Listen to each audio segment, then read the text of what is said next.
నా లైఫ్లోనే కాదు, ఇక్కడ ఉన్న చాలామంది లైఫ్లో, అలాగే మన స్పెషల్ గెస్ట్ సందీప్ రెడ్డి వంగ గారి లైఫ్లో కూడా తండేల్ అంటే లీడర్ మెగాస్టార్ చిరంజీవి గారు. ఏమైనా డౌట్ ఉందా? లేదుగా. అది సో మా గాడ్ ఫాదర్ అరవింద్ గారు చేసే సినిమాలన్నీ కూడా మాకెంతో ఇన్స్పిరేషన్ ఇస్తుంటాయి.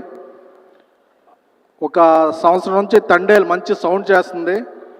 ఫిబ్రవరి 7న ఈ సినిమా రీసౌండ్ చేస్తుంది.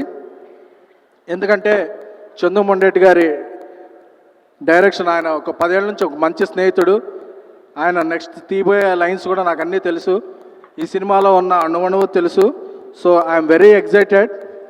అలాగే సాయి పల్లవి వెనక్కి తిరిగి ఒక స్టెప్ వేస్తుంటేనే అది వైరల్ అయిపోద్ది. Madam, May huge fan of you.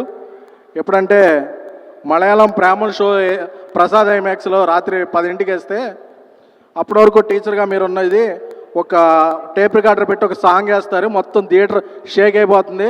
ఆ సినిమాకి సబ్ టైటిల్స్ కూడా లేవు, బట్ మీ ఎక్స్ప్రెషన్ అది చూస్తే మా ఇది. అలాగే మా దేవిశ్రీ ప్రసాద్ గారు ఈ రెండులో ఒక జాతర చేశారు. పాన్ ఇండియా షేక్ అయిపోయింది, పాన్ ఇండియా కాదు పాన్ వరల్డ్ షేక్ అయిపోయింది. అలాగే 2025లో ఇప్పుడు జాతర చేయబోతున్నారు. సో మా స్నేహితుడు బన్నీవాస్ ఒక మంచి అభిరుచి గల నిర్మాతని నేను స్టేజ్ ఎక్కే ముందు చెప్పన్నాడు, చెప్పబోతే కిందకి వెళ్ళా కొడతాడు. కాబట్టి ఆ వాసు చాలా అభిరుచి ఉన్న నిర్మాత. సో వాసు తీసే సినిమా మంచి హిట్ అవ్వాలి.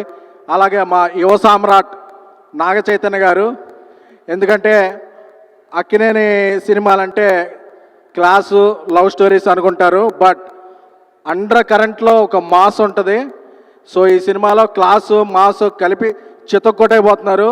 నేను మొన్న ఒక ఫంక్షన్లో చెప్పాను, ఈ సినిమా అక్కినేని నాగ చైతన్య గారి కెరీర్లో 3 డిజైట్స్. సో అందుకే చెప్తున్నాను, మళ్ళీ రిపీట్ చేస్తున్నాను. ఫస్ట్ కాపీ వచ్చేసి సెన్సార్ అయిపోయిన తర్వాత ఈ సినిమా ఫిబ్రవరి 7న బ్లాక్ బస్టర్ టాక్తో ఆల్ సెంటర్స్ ABC అమలాపురం నుంచి అమెరికా వరకు ఆల్ సెంటర్స్ రికార్డు ఓపెనింగ్తో షేక్ చేయబోతుంది. నాగ చైతన్య గారి కెరీర్లో Thandel going to be biggest blockbuster. Thank you.